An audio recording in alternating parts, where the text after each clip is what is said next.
Welcome to Bitcoin Mining News Episode 2.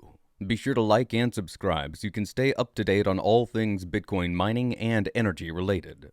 Let's start by going over some numbers. We're looking at timechaincalendar.com right now, and in the top right we can see the current exchange rate for fiat to Bitcoin. In terms of USD, we're looking at $31,123 per Bitcoin, and if you can afford sats like myself, then you're looking at 3,213 sats per dollar. Next up, in the top middle of the screen, we're looking at an average block time of 9 minutes and 42 seconds. They're cooking right now. We've got the next difficulty adjustment is up 3% because things are moving so quick. And the hash rate for the last 14 days, which is what I usually look at to get a good average, is 358.9 exahash. The fees for on-chain transactions, if you want to get things done real quick, is going to be 23 sats per vbyte, and if you're okay with a low speed, then it's going to be 19 sats per vbyte. I've seen it as low as 8 in the past few days, so if you want to wait for a cheaper fee, then you might be able to do that. Also to note here, we're looking at under 200,000 unconfirmed transactions, which for the longest time they were over 300,000. And there is a current depth of about 115 blocks. Next up, this is one of my favorite sites to check the reachable nodes because we can see a visual representation. There are currently 16,604 nodes that are online.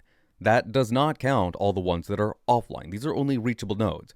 The reason I like coming here and showing this to people is because it reminds me of how robust, how resilient Bitcoin is. For Bitcoin to be destroyed, every single one of those nodes, plus the ones that aren't reachable, the ones we don't know about, would have to be destroyed, which is nigh impossible. Next up, I'm going to be playing a clip at some hearing. It looks like a C-SPAN coverage here. I'm not sure exactly where it's from, but Nebraska's former head of economic development testifies Bitcoin's mining, quote, lowers property taxes and helps build more renewable energy. To get through this a little bit quicker, I'm going to be playing it at 1.25 speed, so if things go real quick for you because you're watching this in 2 times speed like I do on YouTube, then you might want to slow things down just a skosh. Thank you, Senator. Absolutely. We've actually seen significant benefits from this industry to date, mostly from tax revenues and then job creation. And again, those are very good paying jobs, particularly in rural areas of Nebraska. The tax revenues for the state and local political subdivisions, we've seen just for one crypto mining facility in Nebraska, $1.6 million in state sales tax over a 12-month period. And during that same time frame, $3.8 million for the local taxing authorities. That enables infrastructure investments in the host communities. In fact, due to those increased tax revenues, that Nebraska community has been able to make significant enhancements to its regional municipal airport to attract commercial air service to the community, which is important not only from a quality of life perspective for the residents there, but also for recruiting additional economic development prospects to the area. Now, if you're paying attention there, she mentioned $1.6 million in tax for one type, and then another $3.8 million in tax revenue. She goes on to explain how they used some of that revenue to expand their airport's capabilities, which allowed them to bring in more people, thus fuel the economic activity in that region. This is the type of economic growth that any part of the planet can see when there is energy to be found there. That can come from solar, that can come from wind, that can come from hydro, a river, which means basically anywhere on the planet, there's gonna be some way to get energy. The only thing limiting a Bitcoin miner is energy production and your creativity to get it. So in episode 1, we talked a little bit about Queensland, Australia, and how there was some Bitcoin mining happening down here in the southwestern region of the state. And now we just talked about Nebraska, which will take our Google Earth trip around the world here. That's right smack dab in the middle of the United States. If you're not familiar with the continental United States, this is what you're looking at, smack dab right in the center there. And next, we're moving over to Germany. Let's get in our digital spaceship here, zoom out, lift off, here we go, and then we're going to zoom across the pond and touch down in Germany for some news. I'm going to save you the first minute of this clip because they're just talking about what this company does. They make spray bottles, aerosol cans, pump canisters to spray paint and water, things like that. But this entire facility is powered by solar panels, and whether or not people are working, if the sun is out, then those solar panels are getting energy. Somebody at this facility, I'm not sure if he's the president or just one of the workers there, had the incredible idea to use that excess energy to power Bitcoin miners. Where I jump in here, you're going to see a little stuffed creature, and if you've been in the Bitcoin space for a while, you're going to recognize this fella. Bitcoin ist eine digitale Kryptowährung. Erschaffen wird sie durch Computer, die rechnen und Strom verbrauchen. Viel Strom, das ist der häufigste Kritikpunkt an Bitcoin. Ist Bitcoin also ein Klimakiller?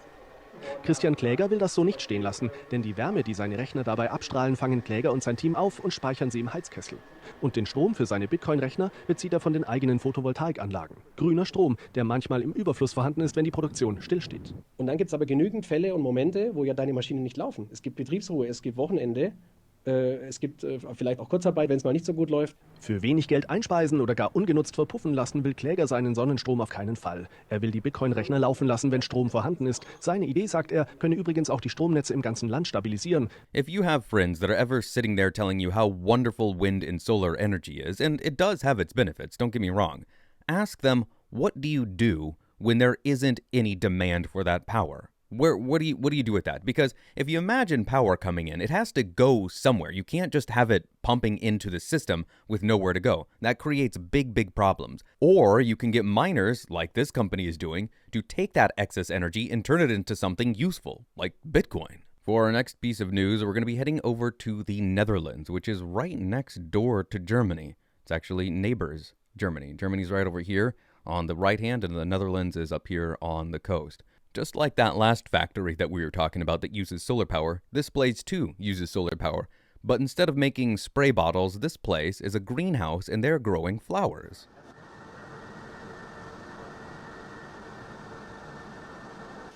So all the energy we use for the Bitcoin mining is with solar energy. And we save on the gas use.